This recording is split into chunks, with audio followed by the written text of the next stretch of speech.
bàbá olóríire, bàbá wa tí tó ń ṣàánú mẹ̀kúnnù. Àwọn leléyìí o, kò sí gbogbo èèyàn tó bá ń sunkún wọ́n máa ń pa lẹ́rìn ni. Tí ẹ bá join wa lórí Facebook tó bá ti ṣe live, kẹ́ wá wo bàbá wa alálùbáríkà tó ń tọ́jú àwọn mẹ̀kúnnù. Orúkọ orin tá máa ń kọ nìyí. Ẹ̀dẹ̀ jẹ́ ká kọrin, ẹ jẹ́ kọrin náà, orin bàbá confam. Èmi ni tí náà lóòótọ́ bàbá confam international ọkọ̀ oṣù ọkọ̀ àjẹ́ ọkọ̀ èmèrè. Ìgbẹ́ òlégun ẹni tó bá tẹ̀kùn ló máa ń ro. Adúpẹ́lẹ̀ nítorí omi sí wọn, adúpẹ́lẹ̀ nítorí àlàáfíà rẹ̀ ń jọba. Gbogbo àwọn ọmọ rẹ̀ tó fara níbí yìí, gbogbo ayé ògùn ọ̀tá òkúrẹ́ ẹnìkẹ́rẹ́, àbùrẹ̀ dájú lórí ayé wọn. Ọlọ́run Akínbọ̀dé sọ̀rọ̀ làgbọ́ ọpẹ́ wa. A fẹ́ bẹ̀rẹ̀ ohun gbogbo, a fi gbogbo tá ò ṣe lọ́jọ́ tẹ̀lé, a fi sáré oore ọ̀fẹ́ rẹ nínú ayé wọn. Olúwa máa jọba lọ. Jésù Kristi Olúwa gbàkóso. Ọlọ́run Akínbọ̀dé sọ̀rọ̀ mo ní kó jẹ́wọ́ agbára rẹ nígbà tó o tún ṣe níwò ọdún tó ń bọ̀. Tó bá fa bíbọ̀ rẹ sẹ́yìn ẹnìkẹ́ni nínú ọmọ àjẹ́ àṣègbè. Ọwọ́ ayé ọwọ́ ọ̀tá máa jẹ́ ó ká wa. Ọlọ́run ìyanu ìwọ tó wà pẹ̀lú Mósè ní gbàálẹ̀. Tó fi Mósè sínú pàlàpàlà àpáta rẹ. Tó jẹ́ kó wá ayé ó ká. Ọwọ́ ọ̀tá ò lágbára lé lórí. Gbogbo ìmísí àwọn ẹni bí ẹlẹ́ẹ̀ka. Gbogbo ogun Fáráò ò jẹ́ kó borí Mósè. Mo wá fi gbogbo ẹ̀yin èèyàn wọ̀nyí. Mo fi yín sábẹ́ oore ọ̀fẹ́ Jésù Kristi. Kọ́lọ́run alẹ̀ kó ṣe aláàbò lórí yín. Gbogbo tẹ́ kó wọnú ọdún ìkọ̀kọ̀ ò ní sọnù lọ́wọ́. Bí Olúwa ti ń bẹ tẹ̀mí rẹ̀ sí ń bẹ láàyè. Lórúkọ Jésù Kristi ẹ̀ lè gbọ́mọ gbìn. Lórúkọ Jésù Kristi wọn lè bá bàtà fọ̀sẹ̀ nílé. Àlàáfíà Ọlọ́run kó jọba. Ìmísí Ọlọ́run kó máa bá yín gbé. Ohun tó òpin náà á yà á sí mímọ́. Lórúkọ ti Bàbá, lórúkọ ti Ọmọ, lórúkọ ti Ẹ̀mí mímọ́. Ọlọ́run Akínbọ̀dé sọ̀rọ̀ Olúwa yà á sí mímọ́. Bẹ́ẹ̀ ṣe gbàtọ́ ní ìtọ́dún tó bọ̀ kò ní í ṣẹ̀yìn yín. Àwọn bàbá wa náà tó kóra wọn jọ láti lè pín nǹkan náà. Mo fi yín sábẹ́ oore ọ̀fẹ́ Ọlọ́run alààyè. Kọ́lọ́run ìyanu kó ṣíji ibò yín. Ibi tẹ́ ti mówó yìí Sàtánì ò ní bọ̀ bẹ̀. Ọwọ́ ayé ọwọ́ ọ̀tá ò ní ká yín. Agbára kéékèèké kò ní jọba nínú ayé yín. Ọlọ́run ìyanu ìwọ ló sọ wípé ká máa gbé nínú rẹ. Ìwọ yóò sì máa gbé nínú wa. Orí bẹ́ẹ̀ ká ti wà lórí àjàlá. Tá àjàlá yẹn tí ò lè rẹ̀ dànù. Àwa náà fi gbogbo àwọn ọmọ rẹ wọ̀nyí sábẹ́ oore ọ̀fẹ́ rẹ. Agbára ẹ̀mí mímọ́ tó o máa fi gbé nínú rẹ. Lórúkọ Jésù Kristi Olúwa gbé wọn wọ̀. Tí oṣó bá gbéra wọn ní lágbára lé yín lórí. Ogun ìdílé bàbá, ogun ìdílé ìyá kò ní í borí yín. Agbára kéékèèké, agbára oṣó ni, agbára àjẹ́ni, agbára lẹ́bọ̀lógún nínú ilé yín, níbi iṣẹ́ yín, ní ìrìn àjò yín. Ọlọ́run Akínbọ̀dé sọ̀rọ̀ kó bá tẹ́lí rẹ̀ bá. Nítorí ní kí gbogbo egun kó máa wọlé. Gbogbo agbára kéékèèké tó bá wọlé iná Ọlọ́run kó máa jó wọn. Àlàáfíà Ọlọ́run kó máa bá yín lọ. Ìmísí ọ̀gá ògo kó ṣíji ibò yín. Ọwọ́ Ọlọ́run kó wà lára yín. Ògo Ọlọ́run kó bú jáde. Bàbá wa àgbà tó wà l'Amẹ́ríkà. Kọ́lọ́run Akínbọ̀dé sọ̀rọ̀ rẹ̀ kó pàbùdó tì wọ́n. Mo ní kọ́lọ́run ìyanu kó jẹ́ èmi ní fún wọn. Ògo ni fọ́lọ́ lókè ọ̀run. Nígbà táwọn parọ́ gbogbo lọ́jọ́ ìtẹ̀mí ògo kó jẹ́ ti Ọlọ́run. Ìbùkún àlàáfíà bẹ̀ kó máa jẹ́ ti yín. Ògo ni fọ́lọ́ lókè ọ̀run. Olúwa àti olùgbàlà wa.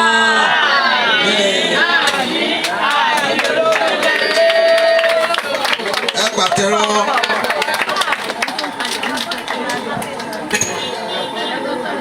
Ẹ káàárọ̀ sí. Ṣé àlàáfíà ni a bá yín lóhùn? Ọwọ́ láti foundation Aanu Oluwapo Ona Ara láti wá. Bàbá wa bàbá confam international ni wọ́n ní foundation náà. Èmi tí mo sọ̀rọ̀ ni ìyáàfin Àtinúkẹ́ Oyà ìrere náà wá fún yín. Nǹkan tí foundation yìí wà fún ni pé àwọn opó ni a máa ń tọ́jú, àwọn opó, àwọn tí kan nira fún díẹ̀, jíjẹ mímu tí ó ṣe díẹ̀ fún. Òun ni bàbá wọn ṣe torí ẹ̀ fi ẹgbẹ́ foundation yìí lélẹ̀. Àwọn tí ò ní, àwọn aláìní, wọn tán lọ́kọ, àwọn ìyàwó Jésù látòrí ẹ̀wà. So nǹkan tí bàbá ní fẹ́, tí bàbá ní sílẹ̀ ni wọ́n ṣe rò ó, tí wọ́n ṣe dá kíní sílẹ̀. Gbogbo èèyàn kan ló nífẹ̀ẹ́ ọmọlàkejì ẹ̀ gẹ́gẹ́ bí ara ẹ̀. Pẹ̀lú tó bá wò pé àwọn èmi mo rún jẹjẹ, ṣẹ́ nìyí ìṣòro jẹjẹ. Tó bá wò pé mo fẹ́ dá kíní sílẹ̀ fún gbogbo èèyàn. So nídìí èyí, ẹ bá wa máa ṣàdúrà fún bàbá wa Martin Jacob, bàbá Confirm International ní ìnagijẹ wọ́n jẹ́, that's nickname, ẹ bá wa fi àdúrà máa ràn wọ́n lọ́wọ́. So nǹkan tí mo sọ ní Yorùbá, ẹ má bínú, máa sọ lóyìnbó díẹ̀ fáwọn tí wọ́n bá ṣe lédè títí wa, because foundation yìí kò sí fún àwọn Yorùbá nìkan, àfi ṣe ẹlẹ́yàmẹ̀yà, because abẹ́ umbrella kan lọ́lọ́run dá gbogbo wa sí. So we are all from one family under one umbrella. Good morning, Mass. Good morning, sirs. My name is Princess Atinuke Boya, from a member from Aanu Oluwapo Ona Ara Foundation, Lagos State chapters. We welcome everyone in the name of our Lord Jesus Christ. We are here in this community to share the good news of our non-governmental organization, our foundation, to give to the needy, to the widows, to the poor, to put a smile on their face. This is a service of humanity to everyone, Yoruba, Igbo, Hausa, whatever your ethnicity is. We are here to share the good news of our foundation with you. So we want you people to know that this foundation is a family. It's a place that everyone are accepted, everyone can join us. We are on Facebook, Aanu Oluwapo Ona Ara Foundation. You can follow Baba Confirm International on Facebook. We have our Facebook. We are going to drop a notebook. If you want to join us, you are going to write your name and your phone numbers. We have WhatsApp group. We can add you guys. So we bring the love of our foundation to this community. May God bless our father, Baba Confirm International, for this beautiful setup. Because it's not everybody that can think that, okay, I want to help, I want to give to the needy. So we want to bring this good news to you guys that for love of humanity, that is the main reason why this foundation is set up by our father Martin Jacob, Baba Confirm International. So please, we encourage you guys to help us pray for him, for God to give him long life, to strengthen him, to bless his children. So thank you everyone. So we want people that want to join us to signify by raising up their hands. Somebody will come to you now to take your number and your names. Thank you. Thank you, ma'am. Thank you. So now, we have said everything about, we have done the opening prayer, opening speech, the owner of the foundation, we have told you everything about him. Can somebody answer this question? We are going to give you recharge card if you get it well. I want to ask one of the questions I've said earlier on in my. What is the name of the owner of this foundation? Please raise up your hand if you know it. The owner of this foundation, what is his name? Raise up your hand, not. Are you listening?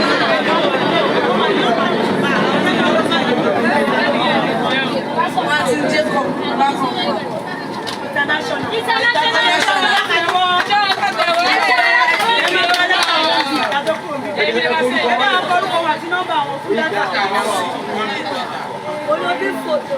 Mo fẹ́ béèrè ìbéèrè mi.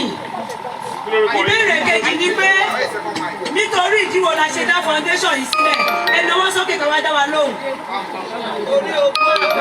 Ẹ má dá ọkọ̀. Ẹ sọ orúkọ yín fún wa. Orúkọ mi ni Adéọdún Adébáyọ̀ nítorí àwọn opó àti àwọn aláìní. Ẹ ṣá wọn látẹ̀wọ́ o.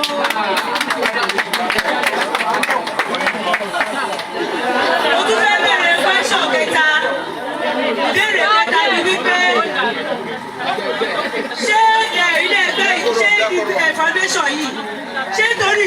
nìkan la ṣe gbé sílẹ̀ ni àbí torí yíbò nìkan ni àbí torí Haúsá ẹ̀jẹ̀ wọn lákẹ́yìn wọ́n ní kọ́ wà lẹ́yìn yẹn.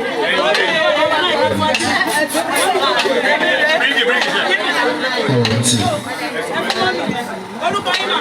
Orúkọ mi ni Fọlákẹ́. Wọ́n dá foundation ilẹ̀ torí gbogbo àwọn èèyàn kò yọ Yorùbá lẹ̀ kò yọ Haúsá kò tẹ̀ yọjú. Ẹ bá wa ṣáwọn látẹ̀wọ́.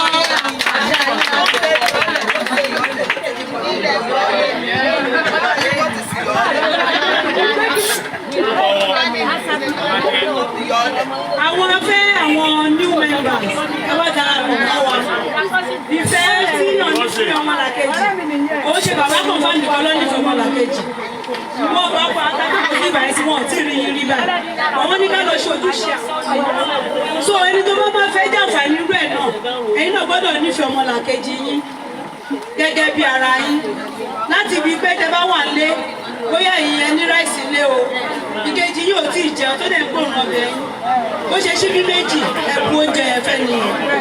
Bó ṣe yẹ lágbájá fún mi níyọ̀ díẹ̀, ibi tí love for humanity ti máa wá nìyẹn.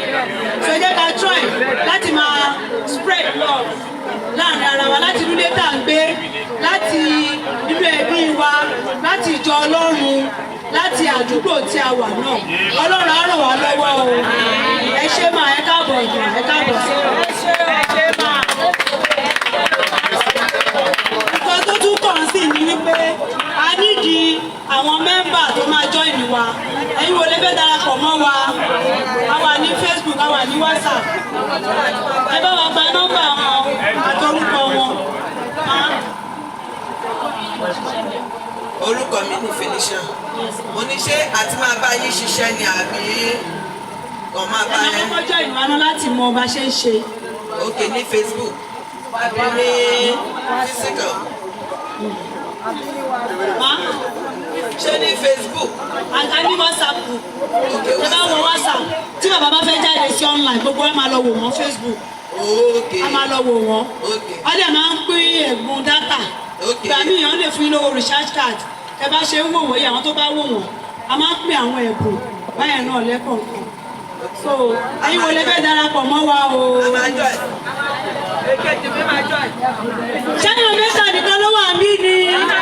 Ṣé ẹ̀ ní ìfẹ́ ẹgbẹ́ wa ni ká máa kúrò bí?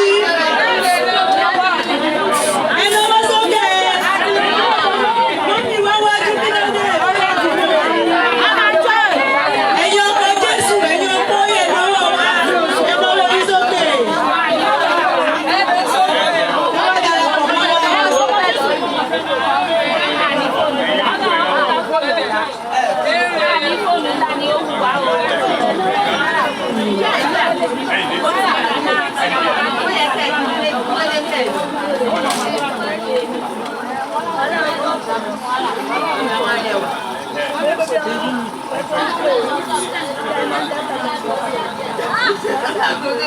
So, tẹ́ bá ti fẹ́ darapọ̀ mọ́ wa náà, ẹ máa wo Baba Confirm International, ẹ lọ wá wọn ní Facebook, ẹ lọ search fún wọn. A dẹ̀ tún ní Aanu Oluwapo Ona Ara Foundation. So tẹ́ bá ti ń wo bàbá, tẹ́ ti ń wò wọ́n, a máa tún wá di sí WhatsApp group wa náà. So a ní gbogbo chapters, ẹni tó bá wà lẹ́kọ̀ọ́, a wà lọ́ndẹ̀ Èkó, a ní Èkìtì, a ní Kogi, a ní Oǹdó, a ní Ọ̀ṣun state, Ọ̀yọ́ state náà wà. So ibi tí ẹ bá ní ara sí, ẹ tó bá wíwà àwọn tàwọn àbíbá ṣe Èkó ní gbogbo wa wà. Àwọn tàwọn lẹ́kọ̀ọ́ làwọn ti máa lọ́wọ́ náà wà ní Ìbàdàn. Wọ́n náà ràn wá lọ́wọ́ mọ̀.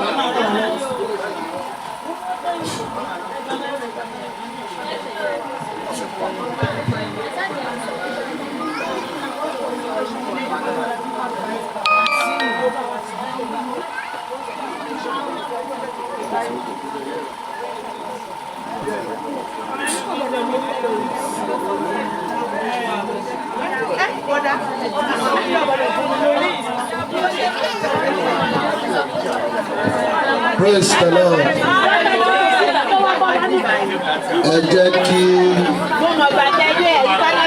Ẹ jẹ́ ká lọ tí wọ́n á ní báyìí.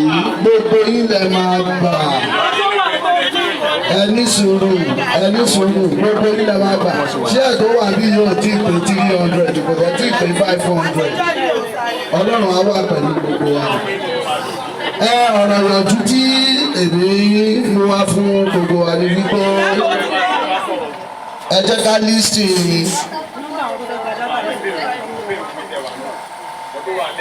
lísìn ọ̀rọ̀ ìyànjú wa ni wípé gẹ́gẹ́ bí a ti mọ̀ bí gbogbo ìlú ṣe rí lákòókò yìí, torí ọ̀pọ̀ èèyàn lẹ máa rí táwọn míì máa sọ pé torí báwọn ò lówó lọ́wọ́, even gan nínú lórí Facebook ẹ máa rí wọn, àwọn ọ̀pọ̀ èèyàn ló lọ bẹ́ sódò, ọ̀pọ̀ èèyàn ló dẹ̀ lọ ṣe ẹlòmíì tó gbowó nàpó.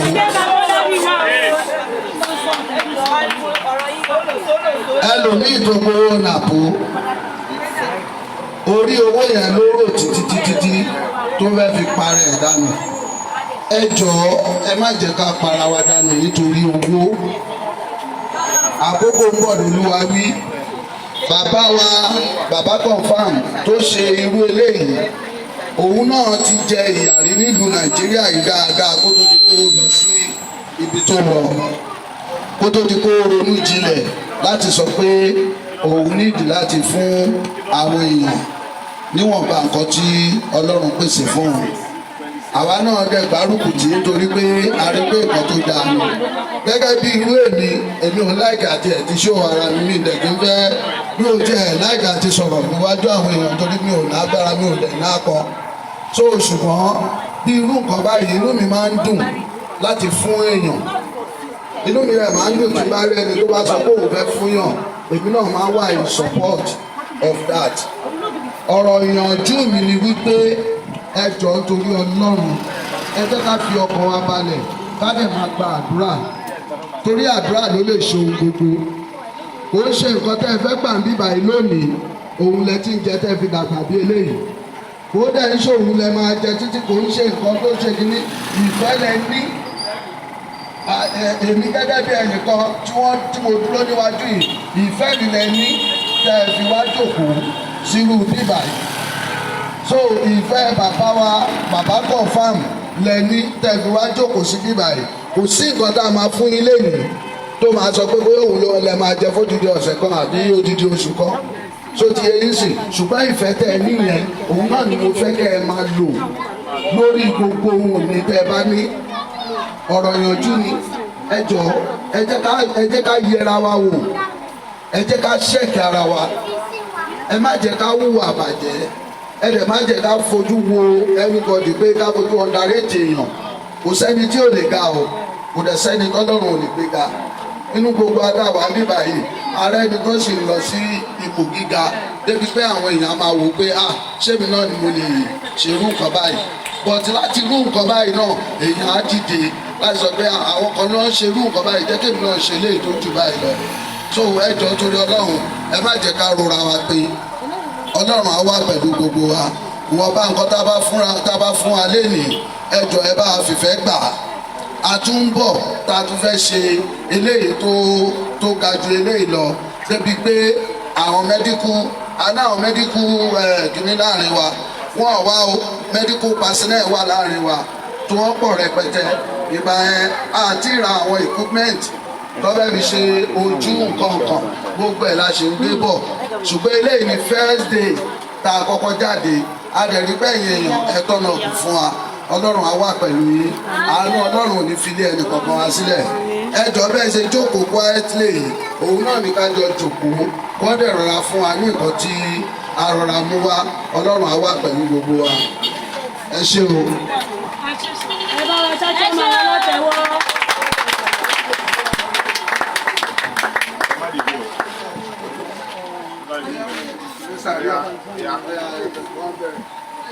Ní báyìí ẹ jẹ́ kí wọ́n bẹ̀rẹ̀ ọ̀yá ẹ̀yọ́ mi wá, ẹ jẹ́ kí wọ́n máa share gift yẹn ní bí wọ́n ṣe wà. Everybody rọra jòkó ẹ̀kọ́ bẹ̀ rọra gbé fún Ọlọ́run á wà pẹ̀lú gbogbo wa.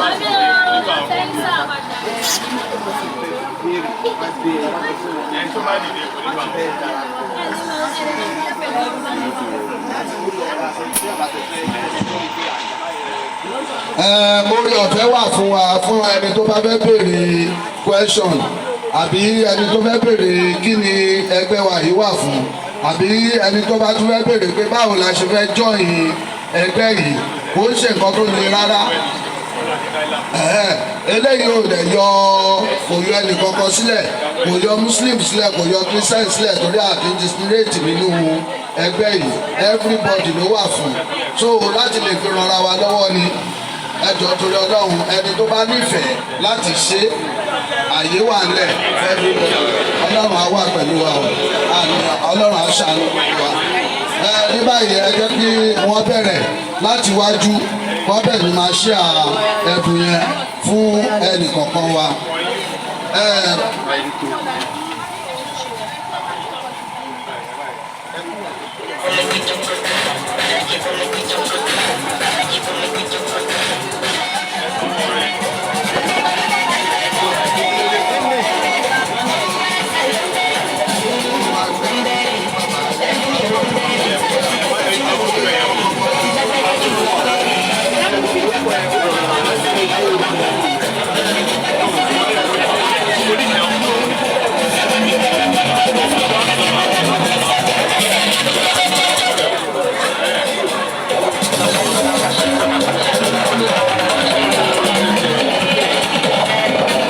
Bínú sí wa o, ó kéré díẹ̀ ṣùgbọ́n ẹ bá wa fìfẹ́ gbà, Ọlọ́run á wà pẹ̀lú gbogbo yín.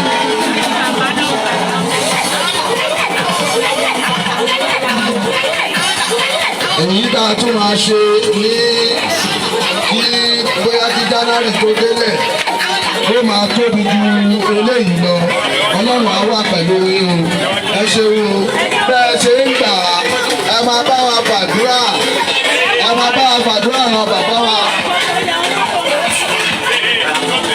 Ẹ máa bá wa gbàdúrà ran bàbá wa lọ́wọ́. Bàbá confam international one. Àwọn ni wọ́n ṣe eléyìí fún wa. Àwọn ni wọ́n ṣe eléyìí fún wa.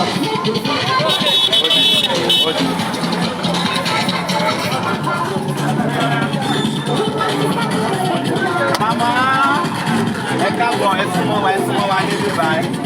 Àwa níbí bí a ti yẹ láti ọ̀dọ̀ bàbá confam international. Bàbá confam dáadáa. Bàbá confam. Wọ́n tí bàbá bá ti sọ wípé àwọn fẹ́ ṣe ní bàbá máa ń ṣe. Àkókò tó sọ nígbà ìfọ̀jọ́ pé bóyá wọ́n dà wọ́n jọ sọ jẹ́ ti ẹ̀kú. Bàbá máa wo ohun tí orílẹ̀-èdè náà ó dá púpọ̀. Ṣùgbọ́n ohun tí bàbá ní ká sọ yín tó kí lẹ ní láti sọ fún bàbá. Gbogbo àwọn tó gba pẹ́sàn wa wọ́n ti ń sẹ́ǹdì káàdì yẹn sí wọn máa wò gbogbo àwọn tó gba pẹ́sàn sórí fóònù àwọn ti ń sẹ́ǹdì ẹ̀ àwọn tó gba pẹ́sàn wọ́n ti ń sẹ́ǹdì káàdì yẹn lọ́wọ́lọ́wọ́ tí wọ́n ń ṣe lọ́wọ́lọ́wọ́ báyìí.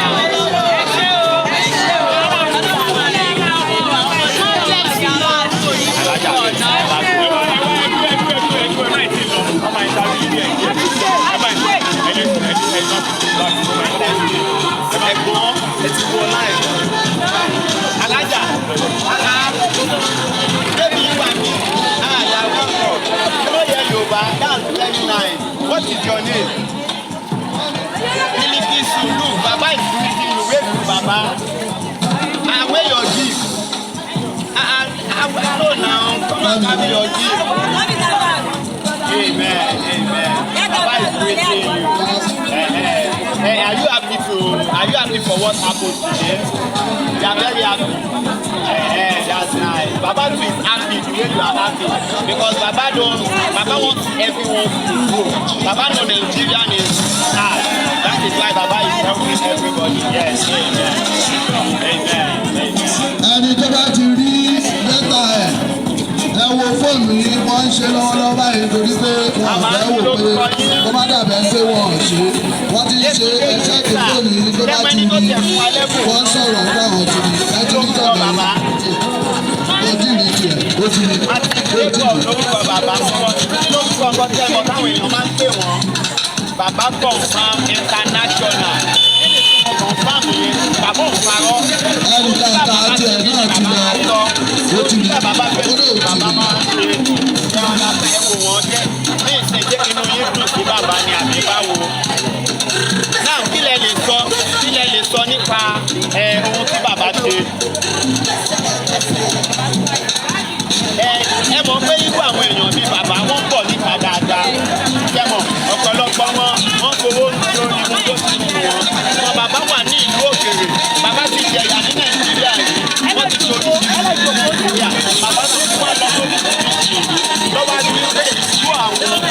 káwọn ṣe kí ni ó yẹ káwọn lórí ẹ̀ tó ọmọ ìyanjú wo lẹ lè sọ fún àwọn ènìyàn tó lówó bíi bàbá tó lẹ lè sọ fún wọn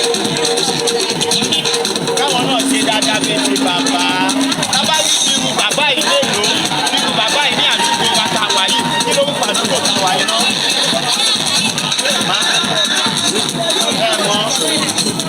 Ṣọlá imam lẹ ń pé tó àdúgbò ń ṣe ẹ̀sùn jìnnà sílé òjìnà púpọ̀ ẹ gbọ́ ìbò bàbá pé bàbá kan fáwọn ti dé bíbá ẹ wá sáré wá ọlọ́run á wà pẹ̀lú yín ọlọ́run á ràn yín lọ́wọ́ Jésù Olúwa wa.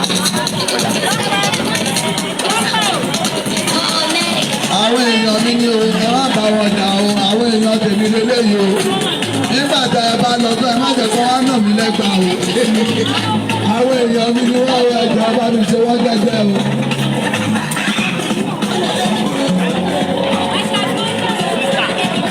Please, hello.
ewé olówó ìgbà ewé jẹ́ ní òṣèlú ní Mákòlí.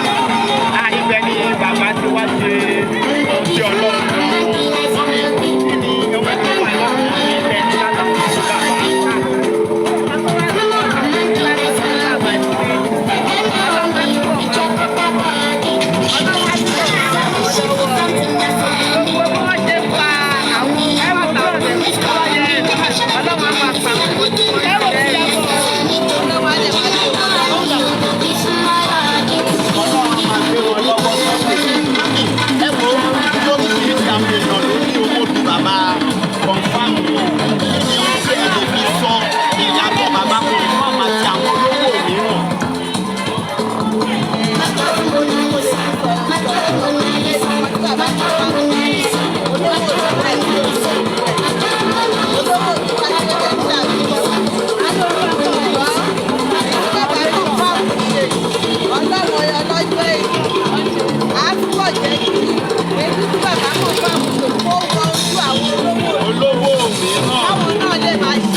Pẹ̀lú inú kan la máa fi ṣe tá a bá ṣe bẹ́ẹ̀ bàbá kan bá inú wọn bàjẹ́ sí ọ̀rọ̀ wọn dàbí ọ̀rọ̀ ọlọ́run ni ó ní òun ní ojú òun kòrò sí agbéraga bàbá kan fà mí ẹni nínú ẹni tó bá ti ṣe nǹkan tí wọ́n bá lẹ́kọ̀ọ́ inú wọn máa ń dùn sí i so my mommy how are you? My name is Int'L. What is your name? Abiagunke Oyedemi, that name was so special. You don't know what is going on. Can you explain to us?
Àwọn ẹ̀gbọ́n tẹ́ fi mí lé lọ́wọ́ náà àwọn náà ṣe dáadáa èèyàn gidi ni wọ́n fi bá kan ọ̀bọ̀ kan nínú lẹ́sẹ̀ ní kí wọ́n ṣe sí mi wọ́n ṣe sí mi bẹ́ẹ̀ ni títí mọ́ òru àná nítorí nígbà tí ẹ wà ní òru ọ̀sán ní ọ̀sán làwa wà nígbà táwa wà ní ọ̀sán ẹ̀jú wà lórí títí mọ́ òru àná ni wọ́n fi gbé mi pé wọ́n bá ní bàbá ní káwọn ṣe fún mi ó bẹ̀rẹ̀ ni wọ́n ṣe fún mi náà thank you very much nínú gbogbo àwọn èèyàn dùn sí oge tí bàbá kan fà fún àwọn àgbẹ̀yẹ ọlọ́run gbà nípa ayẹyẹ thank you very much. Wá ìtàbí ẹ̀kọ́ gbogbo ìtàbí ẹni wọ́n ní ọba àwọn wádùn pé àwọn lẹ́yìn iṣẹ́ tó fi fáwọn pé gbogbo yẹn ṣiṣẹ́ gidi fáwọn láyé.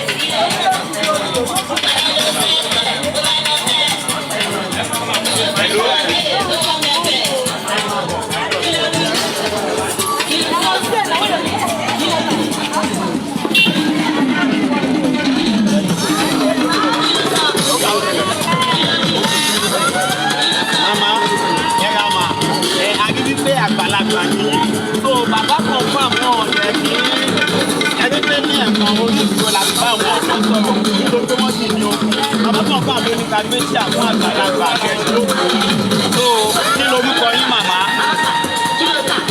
ìyá àbèjì lókè ìyá àbèjì ní gbogbo àwọn èèyàn fún àlejò màmá ṣé ẹ má bínú bàbá ẹ má bínú níbo ni yorùbá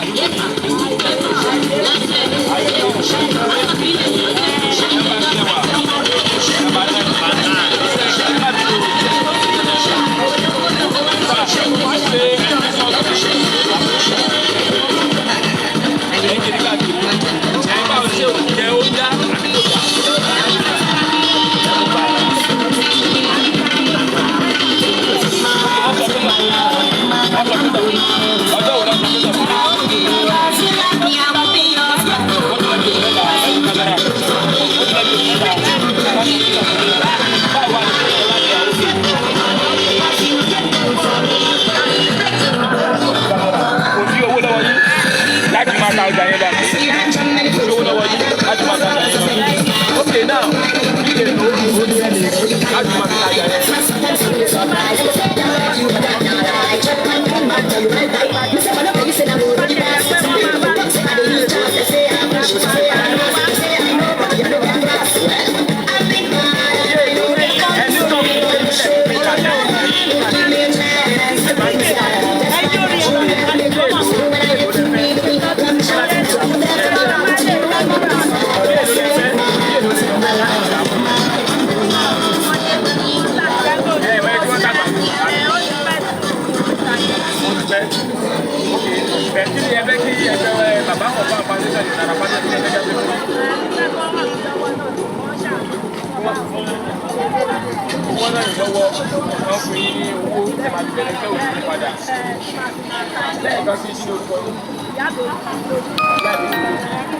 ẹ má bínú ọkọ yín kọ́ wa bàbá ti kú ọmọ mélòó lẹ́ni mà ọmọ mẹ́rin lẹ́ni tí wọ́n lọ sí sùkúrù ní àdéhùn ọkọ jẹ́ àwọn kan ti máa rí ṣé ìdòdó ní sùkúrù wọn. ó sì yọwọ́ agbára náà ajá àgbéyàwó bàbá kọ̀ọ̀kan ọmọ àdírẹ́sì abájú lọ́ọ̀dù ayédè kẹ́mi ayédè nàbà náà ìdí máa mú àbí lágbára ọlọ́wọ́ abájẹ́ bá mi ẹgbà àmàpadà wà abájẹ́ bá mi ayédè àmì ẹsẹ̀ gan ni.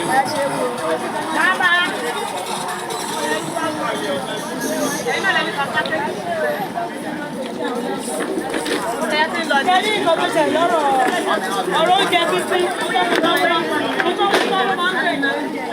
Èyí ò wáyé máa ṣe rí bí báyìí náà.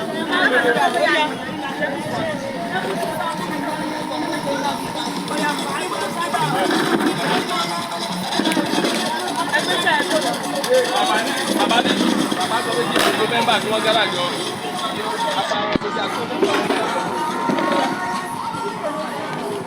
Wọ́n ní kí mídíà bá wọ àsọ̀rọ̀, abáníjà sọ̀rọ̀ wọ́n bá ẹ̀wọ̀. Ẹ máa sọ fún pé àwọn àlejò yóò ní. Ẹ ra màá mo rí pé ojú yín dán àwọn èèyàn kan fà yín lọ lọ́tún wọ́n fà yín lọ lọ́sì. Yes ma orúkọ tèmi gẹ́gẹ́ bí ẹ ti mọ̀ mí mi ni mídíà bàbá confam kí lorúkọ yín? Ok orúkọ tèmi ni Destiny Ìdòwú ọmọdún bíi bẹ́ẹ̀ ni orúkọ tẹ̀yìn náà ń kọ́. ẹ mọ̀ bẹ́ẹ̀ ti ṣe Lagos State Governor chapter nìyẹn o. tèmi ṣe máa ń ya fọ́tò that's media báwo gangan lẹ́yìn ṣe jẹ́ nínú Àánú Oluwapo Ona Ara foundation. ẹ̀yin ni Lagos State Governor ọjà bẹ́ẹ̀ orúkọ tó dání o kí ni báwo ni ẹ ṣe rí ìrànlọ́wọ́ bàbá Confirm International kí lẹ lè sọ nípa ẹ̀. my governor ma kí ni ohun tẹ lè sọ nípa ẹ̀ ma.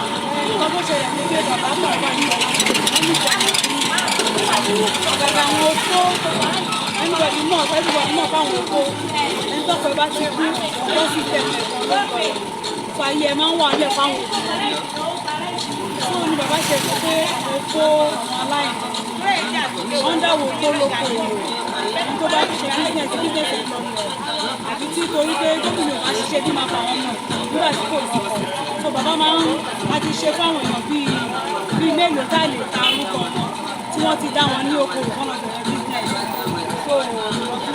Gẹ́gẹ́ bí excellence láàrin wa ẹ mọ̀ bàbá fúnra ara wọn máa ń tọ̀ṣì ayé àwọn ènìyàn báwo kí ni bàbá gan fúnra ara wọn ti ṣe gan pàtó tẹmọ̀ pẹ́ lè kọ̀ kí wú àwa tó kù lórí bàbá Confirm International tó ṣe fún ẹ̀yìn kan gẹ́gẹ́ bí ẹ̀. Fún gbogbo wa àwọn tá a jẹ́ mẹ́mbà tẹ́kọ̀ọ́ a máa lọ bá wọn fún ọ̀pọ̀ bàbá o mo fẹ́ ṣe nǹkan báyìí o bàbá dẹ̀ máa sẹ́ǹdì owó sí wa èmi gẹ́gẹ́ bí ènìyàn mo ti jàǹfààní ẹgbẹ́ yìí bàbá ti fún mi lówó wọ́n ti ṣe sọ fún mi wọ́n ti ṣe kọ́ fáwọn gbogbo ọmọ ẹgbẹ́ náà lẹ́kọ̀ọ́ wọ́n ti ṣe kọ́ fáwọn gbogbo kọ́lọ̀ wọn tó wà máa lórí ẹ̀mí wọn kọ́lọ̀ fún wọn lẹ́mìí kíkọ́ kọ́lọ̀ gbọ́ wọn sókè kọ́lọ̀ tọ́jú àwọn ọmọ náà àti iṣẹ́ wọn ó dàbọ̀. Ó dàbọ̀.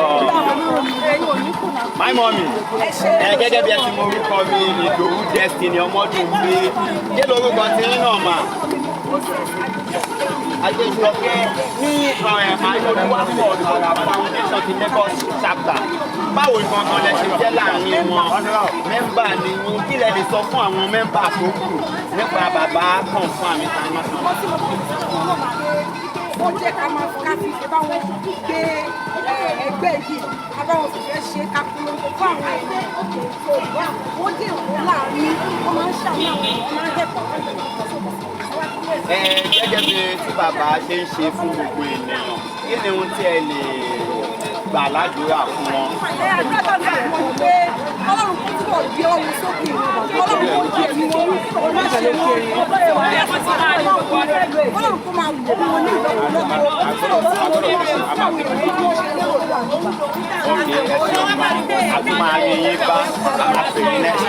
My sister, you are looking gorgeous. You are looking beautiful. As you know my name, Destiny. What is your name? Ilé ìlọ́dà mi gbé aṣọ àbúrò mi wọ̀ yìí. That's ìyá àfihàn that's your big face or help. That's very nice. That's very Ilé náà ẹ̀rí ló dá lọ́wọ́ fún mi.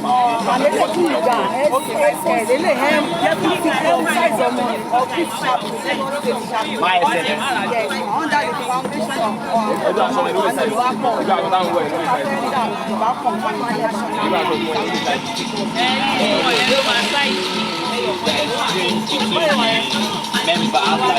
Vice governor nìyẹn.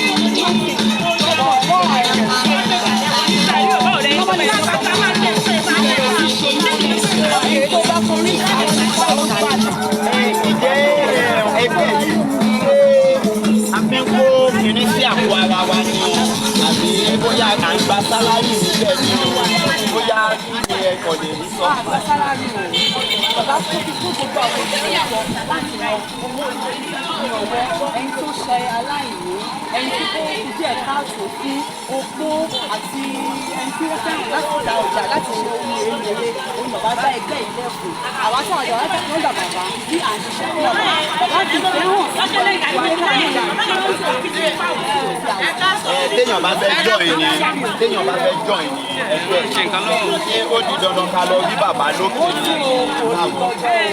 ẹni pígbà tí à ń ṣe ẹgbẹ́ ìgbésẹ̀ tá a ṣe láti fún ọmọ ẹgbẹ́ àgbà nọ́mbà jọ kalẹ̀ fẹ́ tó bá ní nífẹ̀ẹ́ láti darapọ̀ mọ́ wa láti máa wọ̀ bàbá kan wà ní orí láìpẹ́ wọ́n fi nọ́mbẹ̀ sílẹ̀ wọ́n fi lè fi nọ́mbẹ̀ sílẹ̀ àwa kàn hàjẹ́ lágọ́kàn wọ́n bí àwọn wa ló máa hàjẹ́ mọ́ group wọ́n ti di ọmọ ẹgbẹ́ nìyẹn láti padà wá gbé fún ọkọ so àti ọmọdé àti àgbà àtọkùnrin àtobìnrin àti muslim ló lè ló lè jọ àti Haúsá àti Yorùbá.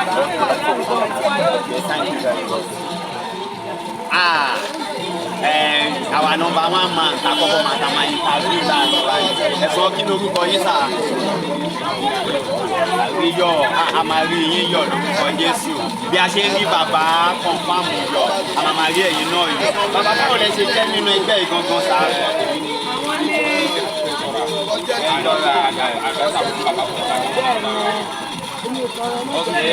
Ó dà bẹ́ẹ̀ yìí ní gẹ́jọ́ra ẹ̀ ní bára bẹ́ẹ̀ ní bẹ́ẹ̀ ní àti bẹ́ẹ̀ ẹ̀yin tún ní adviser fún bàbá confam.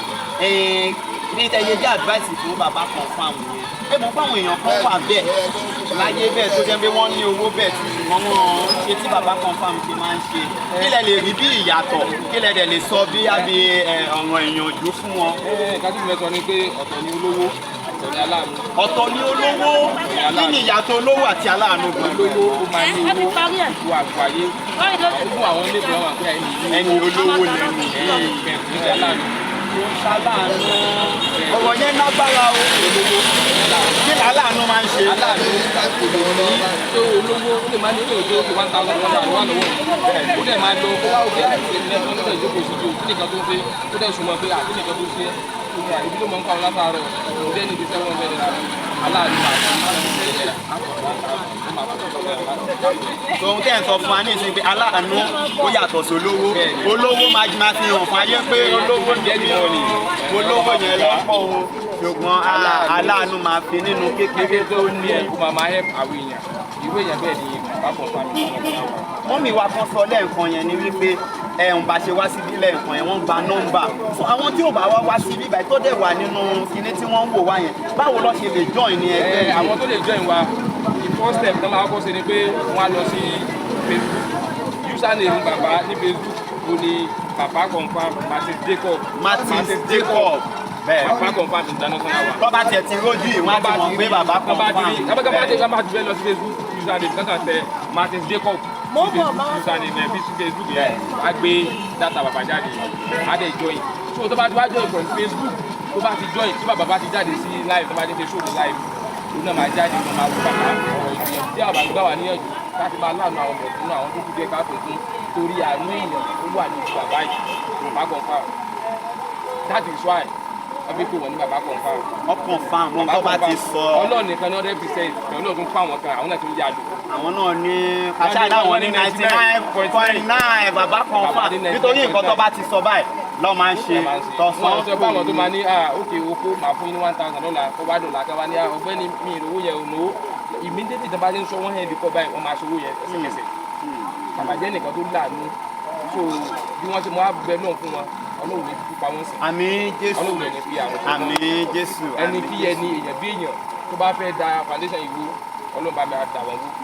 Torí bàbá jẹ́ nìkan tó jẹ́ pé ó láàánú mẹ̀kúnnù gidi gan owó tí bàbá ti ná fún kàtó débi òun ṣẹgbẹ́ 2 million 3 million tí mo mọ̀ nípa ẹni mo ń sọ yìí before kàtó wá sí máa kó lé ní owó tí wọ́n ti ná more than 3 million. àbúlé nílé ni tí bàbá ti ṣe fún onílé ní àlejò ní yíbò ní Christian ní mùsùlùmí ní ẹlẹ́sìn àbáláyé ni tí bàbá ti ṣe fún bàbá kan bá ti ṣe fún. ẹ̀wọ̀ ẹni tí ó bá tún fẹ́ join tá a bá tún wá ní èèyàn tó fẹ́ join kọ́ lọ sí Facebook account wa Martin Jacob òní username bàbá ní Facebook tó bá ti follow wọn from there tó bá jẹ́ pé ó wù kó ju darapọ̀ mọ́ wa ní platform bàbá máa notify our members pé ká hàdí ẹni sí platform wa. ẹ mọ̀ láyé tá a wà yìí ní ìsìn àtọmọdé àtàgbà àtọkùnrin àtobìnrin mo wá wọn bí ṣé àwọn kó nìkan ni bàbá confam máa ràn lọ́wọ́ ní ṣé kò sáwọn student lọ́tọ̀ ń bẹ̀. ẹni tí owó oṣù ẹ̀ bá kú bàbá ó ti ń ṣe tipẹ́tipẹ́ òun ṣe bí nìkan náà ti ṣe wọ́n sì lè ní Benin Republic ti Lagos chapter lélẹ̀ a ní gbogbo state káàkiri ó wà ní Kogi state ó wà lọ́yọ̀ state ó wà lógùn state so kò tún ṣe Nàìjíríà nìkan náà nìkan ó wà ní Kogi state ó tún wà ní Benin ó tún wà ní Republic of Benin wow ṣé Muslim wa ni ṣé bàbá ó ní ẹ bóyá religion kan ni bàbá ń ṣe fún ni bàbá ò ṣe by religion bàbá ṣe anybody tó bá ti ní ìdánú anybody. Ìbá jẹ́ táwọn àbáláyé o. Kò bá jẹ́ lẹ́sẹ̀ àbáláyé, kò bá jẹ́ Christianity o, kò bá jẹ́ Muslim o, kò bá jẹ́ pé ìwé ní ìtukọ̀ bá láì jẹ́ èèyàn lẹ́nu ara káàtì rí ẹ pé èèyàn nílé tó bá ní ìdí ẹ̀ àwọn ìjàmbá. Ó tiẹ̀ ti hàn gẹ́gẹ́ bí èmi báyìí Christian lèmi mímọ́ ẹ̀yin kọ́. Àmì Muslim. Ṣé ti rí báyìí sìn? Kò sí ẹni tí bàbá ò kì í ṣe fún. Just join bàbá online. Anything tí bàbá bá ti ń ṣe tó bá bàbá bá ti rí pé o ti ń follow àwọn. Ó ń follow wọn gan yẹn lásán. Òun watch wọn yẹn gan lásán. Ẹ̀bùn jáde fún ẹ. Ọjọ́ data. Ọjọ́ data. Ọjọ́ card. Ọjọ́ oríṣiríṣi. Tó bá ṣe ọjọ́ owó ọjọ́ ń pè bàbá o ẹnu wa gbẹ o ẹ ṣe sí wa lẹ́nu. Bàbá máa ṣe rí ni. Àwa Lagos yẹn ẹnu wa ò dẹ̀ ní gbẹ. Ẹnu bàbá náà ò dẹ̀ ní gbẹ. Ẹ ṣeun gan. God bless you. So should I end? Ẹ jẹ́ kí everybody máa bọ̀. Everybody. Hello, sir. Good afternoon. How are you, sir? What is your name and what is your post in this Aanu Oluwapo Ona Ara Foundation? My name is Oluwapo Samuel. Okay. I'm a member of this foundation.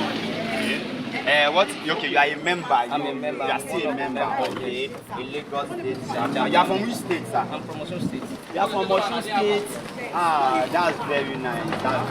That's very nice. Sir, what can you say about Baba Confirmed International? Thank you. One.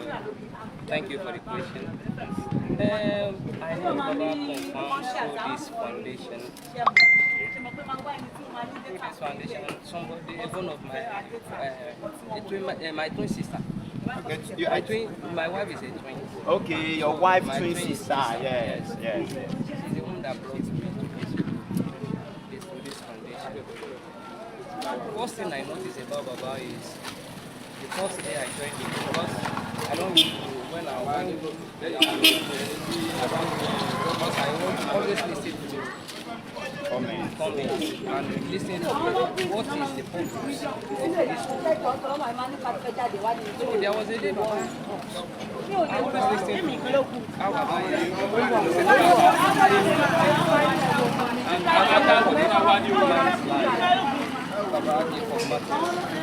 Baba, I pray for you, you will not know sorrow in Jesus. Amen.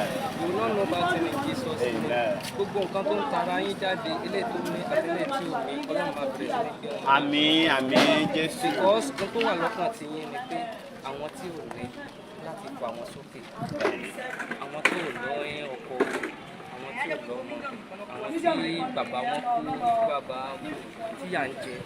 Gbogbo tó wà lọ́kàn tí yín ni pé láti ràn wọ́n lọ́wọ́, láti mọ̀ mọ̀ pé bóyá pé ipò tẹ́ni yìí fi sílẹ̀. Gbogbo ẹni tó bá ń ṣe fún ọ̀gá báyìí, ibi ńlá ni irú wọn náà máa ń lò. Wọ́n lókè Yorùbá sọ nínú wọn ní òkè lọ́wọ́ àfúnni gbé. Bàbá ẹ kọ̀ntínú láti mọ̀ ṣe ń tẹ́ ìṣe lọ. Ẹ má gbọ́n tẹ́nibọ̀dì bá ń sọ. Tó sí èso ti wà pé láti òkè lọ́wọ́ àfúnni gbé wà nù gbéni bẹ́ẹ̀ náà gan sọ. Òkè ni owó àfúnni gbé. Òkè ni. So ẹni tó fẹ́ gbà ló máa wà nísàlẹ̀. Bàbá ẹ kọ́ntínú òkè lọ́wọ́ yín máa lọ nínú ìdá àṣàdúà ó ti wà nìyẹn pé òkè lọ́wọ́ afúnni gbé ẹni bá fẹ́ fún yàn ní nǹkan tó ọwọ́ ẹ̀ ló máa wà lókè. So ẹni tó bá fẹ́ gbà ó máa wà nísàlẹ̀. So bọ́rọ̀ ṣe rí nìyẹn kì í ṣe pé bóyá pé wọ́n ń gbàdúrà pé òkè lọ́wọ́ afúnni gbé ìdá àwọn gbà ó wọn gbà ládùá òkè lọ́wọ́ yín lọ. So bàbá ibi gíga lẹ́ ń lọ lágbára Ọlọ́run foundation yìí máa dàgbà ó máa ju bó ṣe wà yìí lọ ẹ̀yin gan fúnra yín kẹ́ máa dàgbà ẹ máa dùgbẹ́ máa pẹ́ agbára Ọlọ́run. So bàbá is a good person ìdá pé bóyá pé they don't mind bàbá don't mind bóyá pé o support wọn àbó support wọn.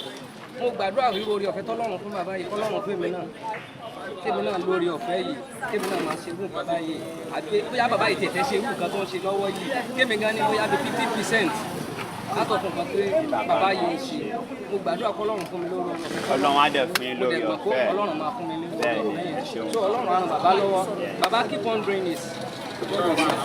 Bàbá náà sọ wípé God bless you. Okay, ẹ ṣeun gan. Thank you very much. Okay, my sister you can come in. Baba is waiting for you. Baba is waving. Ẹ wave sí bàbá, ẹ wave sí bàbá. mo rí pé ojú yín dán gan-an.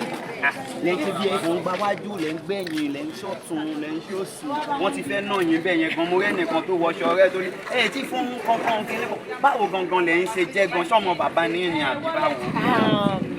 orúkọ mi ni Christopher Taiwo secretary Lagos State. ó hàn bẹ́ẹ̀ mo rí pé báyìí wà lọ́wọ́ yín ìwé wà lọ́wọ́ yín ẹ̀kọ́ tí ẹ̀ ń kọ́ ni kí lẹ lè sọ nípa ẹgbẹ́ yìí tí a bá fẹ́ join ní ẹgbẹ́ yìí irú àwọn èèyàn gangan tó fẹ́ join ló lè join ẹgbẹ́. Aanu Oluwapo Ona Ara foundation jẹ́ foundation tí a dá sílẹ̀ látọwọ́ bàbá confam international one tí wọ́n jẹ́ founded wa wọ́n dá sílẹ̀ láti assist opó aláìníyàá àti àwọn tí kò ní òun ni wọ́n dá sílẹ̀ láti ìjẹ́ foundation yìí ẹ mọ̀ àwọn míì wà tó jẹ́ pé wọ́n ti ní ẹlòmíì lẹ́yìn pé bóyá bí bàbá confam international pẹ̀lú ẹnìkan lọ́jọ́ ní foundation àbí bàbá confam ti ká lára wọn nìkan lọ́lọ́run yóò dá ẹ̀. foundation yìí ọlọ́run fún bàbá confam international one àwọn nìkan ni founder wa ní supporter orí ọ̀fẹ́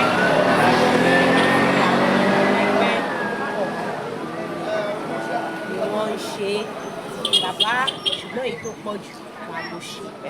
ó ní ìbéèrè kan tí mo fẹ́ béèrè o táwọn èèyàn á dẹ̀ máa rọ̀ ó pé àwọn olówó ìsìn tó ṣe máa ń ṣe nǹkan tí wọ́n ṣé kò ń ṣe pé bàbá confam wọ́n ń ṣe nítorí káyé lè mọ̀ wọ́n àbí bóyá torí bóyá onípò kan tó fẹ́ jà fún àbí nǹkan kan tó fẹ́ ṣe lọ́jọ́ ṣe àánú yìí àbójú ayé lọ́kọ̀ fi ń ṣe kí lẹ lè sọ pa ẹ̀. bàbá confam international wọ́n jẹ́ ẹni tí olùṣọ́ àgùntàn ni wọ́n dẹ̀ ti gbà kan jẹ́ èèyàn tí wọ́n tiraka táwọn náà struggle tẹ̀bí pa tí wọ́n mọ bí ebi ṣe rí ní ìlú èèyàn wọ́n mọ bí ẹni tí kò wọ́n mọ bí ó ṣe rí ní ara wọ́n ti la ipò àìní kọjá dáadáa kí Ọlọ́run tó dìde ìrànlọ́wọ́ láti fà wọ́n ní ọwọ́ sókè wọ́n dẹ̀ jẹ́ olùṣọ́ àgùntàn so ìdí nìyẹn tí Ọlọ́run fi lò wọ́n wípé wọ́n ti dá foundation sílẹ̀ lára iṣẹ́ ìránṣẹ́ tí wọ́n lò foundation yìí wà bẹ́ẹ̀ ṣe láti fi lẹ́yìn Ọlọ́run bàbá confam international lọ ní ẹgbẹ́ yìí ṣe bóyá ẹjẹ́ pé wọ́n ṣe nítorí káwọn lè láyé lè mọ̀ wọ́n. rárá o iṣẹ́ tọ́lọ́run gbélé wọn lọ́wọ́ ni wọ́n ń ṣe wọ́n fi ṣe afẹ́fẹ́ yẹ̀yẹ́. ilẹ̀ wa lè sọ fún bàbá confam. bàbá confam inú mi dùn ayọ̀ mi kún lónìí wípé ọjọ́ òní wáyé àìṣe gan adúpẹ́ gbogbo Aanu Oluwapo foundation Lagos State chapter adúpẹ́ lọ́wọ́ yín ẹ ṣé gan àmọ́ lóore Ọlọ́run á máa pèsè fún yín Ọlọ́run á dẹ̀ pèsè fún gbogbo àwa tá a wà ní abẹ́ yín náà àní wá yín tí o ẹ̀yin rí àkóbá irú èyìnbó tẹ wà yẹn ẹ̀yin gba lẹ́tà bànújẹ́ ẹ̀yin wálé pẹ̀lẹ́ kú o Ọlọ́run á dúró tì àdẹ̀yìn wá yín tí Ọlọ́run á dẹ̀ pèsè fún àwa tá a wà lábẹ́ yín náà a máa rí àánú gbà àní sọkún ó ti wulẹ̀ kó kéré tó ó ti wulẹ̀ kó tóbi tó gẹ́gẹ́ bí orin tí mo máa ń kọ fún yín ní gbogbo gbà ìbànújẹ́ ó kéré ó tóbi ẹ̀ ní ìmọ̀ Ọlọ́run ò dẹ̀ ní jẹ́ kí ìbànújẹ́ wọ inú ẹgbẹ́ yìí lágbára Ọlọ́run ẹ ṣé gan. ẹ ṣeun gan. My daddy you are welcome sir.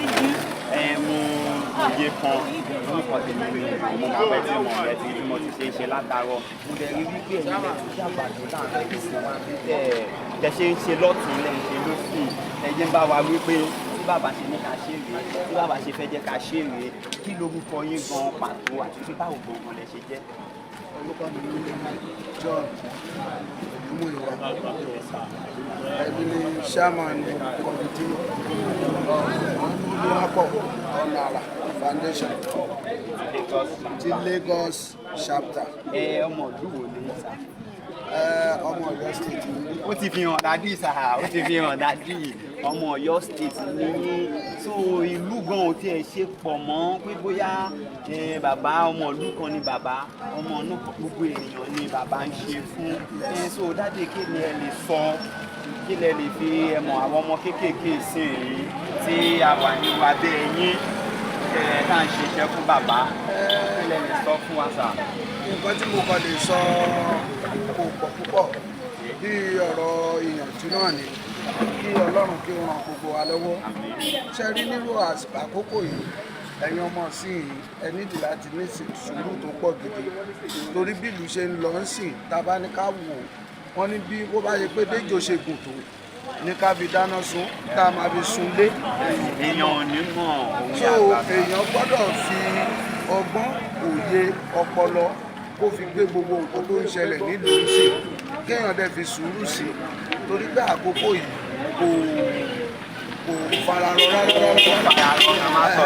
ó tún fararọ fún gbogbo èèyàn Ọlọ́run á wà pẹ̀lú wa òun náà ló gbé bàbá wa bàbá confam international wa ìgbé ó ti fojú wo Amẹ́ríkà ni bàbá wa bàbá òsì ní Nàìjíríà ṣùgbọ́n wọ́n ń gbọ́ròyìn wọ́n dẹ̀ rí lórí Facebook wọ́n rí oríṣiríṣi tó ń ṣẹlẹ̀ àwọn ẹlòmíì nítorí pé wọ́n gbowó nàbó wọ́n fẹ́ wọ́n lọ bẹ́ sódò àwọn ẹlòmíì wọ́n á para wọn nítorí nǹkan tí ò tó nǹkan kan and oúnjẹ wọ́n ní tó ń jẹ bá kúrò ní ìṣẹ́kù fẹ́rẹ́fẹ́ so ìtorí ìdí èyí ni bàbá confam ṣe gbé kìíní yìí kalẹ̀ pé ẹ jẹ́ ran àwọn èèyàn mi lọ́wọ́ àwọn bí opó àwọn tí ò lọ́kọ tó ń mọ àwọn oríṣiríṣi àwọn èèyàn bẹ́ẹ̀ bí àwọn àgbàlagbà tí kò sí agbára fáwọn ọmọ láti ṣiṣẹ́ mọ́ ni bàbá mi ní òkè káwa ọmọ wọn ká jáde ká pín wọn gba nǹkan tọ́lọ́run ṣe fáwọn inú ẹ̀ ká pín díẹ̀ fún àwọn ènìyàn a dẹ̀ rí pé àwọn ènìyàn wọ́n tú yáyà wọ́n jáde sí wa kọ́dà àwọn nǹkan tá a pé kò kárí ṣùgbọ́n a dúpẹ́ lọ́dọ̀ Ọlọ́run pé wọ́n bá dáa pé náà wọ́n fífẹ́ gbà lọ́wọ́ wa so a dúpẹ́ lọ́wọ́ bàbá wa bàbá confam èyí tí ò fojú pa wá rẹ́ ọ̀pọ̀ èèyàn ló náwó lè ní tí wọ́n fi mọ ẹni bọ̀ ọ̀pọ̀ èèyàn náà ló dẹ̀ fẹ́ ṣe tí ò mọ bí tó ti fẹ́ bẹ̀rẹ̀ ṣùgbọ́n bàbá bẹ̀rẹ̀ àwa náà dẹ̀ gbárùkù tiwọn àwa gẹ́gẹ́ bíi ọmọ wọn so a dúpẹ́ lọ́dọ̀ Ọlọ́run pé a ṣẹ̀ṣẹ̀ jáde ni a dẹ̀ ṣàṣeyọrí eléyìí Ọlọ́run àtúbọ̀ jẹ́ ká túbọ̀ máa continue láti lè ṣe. ok nínú nǹkan tí ẹ ń sọ fún wa ní ìsìn wípé eléyìí ni number first one tá a máa kọ́kọ́ ṣe. number first. so ṣé a ṣe máa tẹ̀síwájú ní àbíkú. à ń tẹ̀síwájú gẹ́gẹ́ bí a ṣe mọ̀ eléyìí tá a fẹ́ ṣe ń sìn a ní ká bẹ̀rẹ̀ láti bí báyìí a dẹ̀ rí báwọn èèyàn ṣe jáde bàbá dẹ̀ ti tún pè mí lẹ́nu sí i pé ká wo nǹkan tá a tún lè ṣe o ibo la tún lè lọ ká lọ sí community gbogbo àwa tá a jẹ́ àwọn èèyàn wọn ká lọ fún wọn ní oúnjẹ ní àdúgbò wọn torí a ní gómìnà láàrin wa a ní gómìnà láàrin wa a ní àlùbáṣà láàrin wa a ní gbogbo ẹ̀ láàrin wa tó a máa lọ sí community kálukú láti lọ ṣe fún àwọn ènìyàn so torí ìdí èyí la ṣe kọ́kọ́ bẹ̀rẹ̀ láti bí ìbàdàn a lè rí báwọn èèyàn ṣe jáde a rí pé àwọn èèyàn fara mọ́ wa kò sí ìjà kò dẹ̀ sáriwo débi pé gift yẹn gan ó pọ̀ tá a gbọ́dọ̀ sọ ní táwọn èèyàn bò ibùn kan ká gbódi fi tírélà wá wọn á gbà kan torí àwọn èèyàn pọ̀ bí báyìí Ọlọ́run á ṣàánú wa Ọlọ́run á dúró tì wá. ẹ ṣeun gan sa God bless you àṣeyìn bá sa ṣe ibi nǹkan tí mo kàn fẹ́ bẹ́ẹ̀ kó jẹ́ the last thing ǹjẹ́ àkókò kan wà èyí tí ìjà bẹ́yọ láàrin ọmọ ẹgbẹ́. kò tí ì sí ohun tó jọ kò tí ì sí ohun tó jọ kò sí pé bóyá ìjà kankan ṣẹlẹ̀ láàrin kò tí ì sí ohun tó jọ àdẹ̀ gbàdúrà pé kírú ẹ̀ ṣẹlẹ̀ láàrin wa àtẹ̀tẹ̀ ní ṣẹlẹ̀ lágbára Ọlọ́run àwa ṣì wà àwa ní gẹ́gẹ́ bí Ọlọ́run ṣe fi wá sáàrin wọn àyẹ̀kú wà ń bẹ̀ láti bí wọn tàbí ń tíráì láti lò so Ọlọ́run ṣàánú. Thank you very much. Yes, Baba Confam International. If you are not here, you are missing. Tó o bá sí bí o ti ṣe kí ni o ti miss o ti kùnà oríṣiríṣi nǹkan ló ń ṣẹlẹ̀ ẹ wo ẹnì kan ó kàn ń lọ lásán ni o ó ń wọ mọ́tò ẹ̀nà bẹ́ẹ̀ fi iṣẹ́ tó ń ṣe nìyẹn wọ́n fẹ́ fún èèyàn kan níbẹ̀ bàbá confam international bẹ́ẹ̀ ni. nígbà tó lè jẹ́ pé èyí tí a rí ká máa fún yín nì. èmi náà ń ṣe.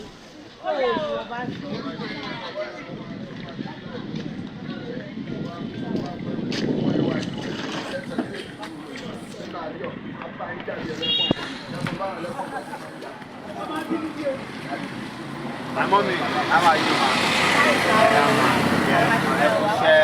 Àwa nìyẹn o, àwa nìyẹn. Kí lorúkọ yín, ma? Orúkọ mi ni Ìyábọ̀ láti Èkó.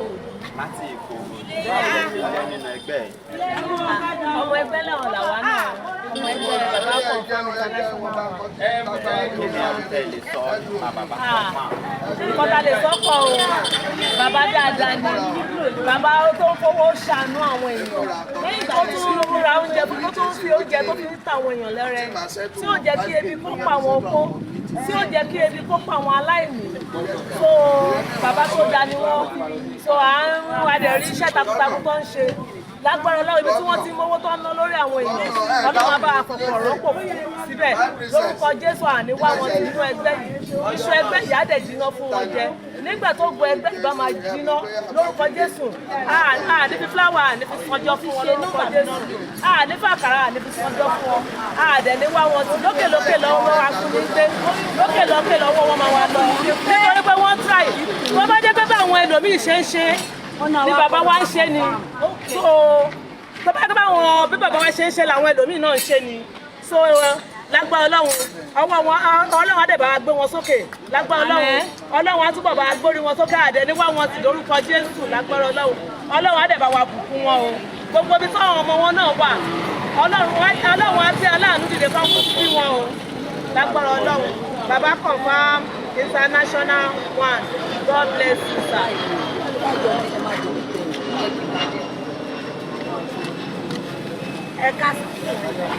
Ẹ ká sọ o orúkọ ẹgbẹ́